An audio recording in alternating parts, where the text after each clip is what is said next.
நெல்லிக்காய் வச்சு சட்னி செஞ்சுருக்கீங்களா? இப்போ நம்ம அதுதான் பார்க்க போகிறோம், வாங்க. சட்னிக்கு ஒரு 7 நெல்லிக்காய் எடுத்துக்கலாம். அதெல்லாம் கட் பண்ணி எடுத்து வச்சுக்குங்க. வச்சுட்டு அடுப்பில் பாத்திரத்தை வச்சு எண்ணெய் ஊற்றி வரமிளகா, உளுந்து பருப்பு 1 ஸ்பூன், கடலைப்பருப்பு 1 ஸ்பூன் நல்லா செவக்க வறுக்கணும். அப்புறம் கருவேப்பில் 2 கொத்து போட்டுக்குங்க. புளி சிறிதளவு, சுரை வச்ச தேங்காய் எல்லாம் போட்டு தேவையான அளவு உப்பு போட்டுக்குங்க. நல்லா லேசாக சூடானது நம்ம ஒரு தட்டில் எடுத்து மாற்றிக்கலாம்.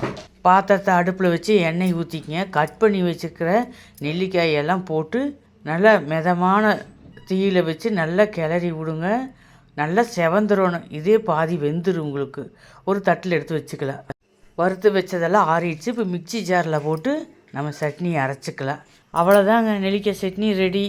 பல சத்துக்கள் இருக்குது, உடம்புக்கு ஆரோக்கியம். சுகர் இருக்கவங்க டெய்லி எடுத்துக்கலாம். நீங்களும் செஞ்சு பாருங்கள். மறக்காமல் அப்படியே சப்ஸ்கிரைப் பண்ணிடுங்க.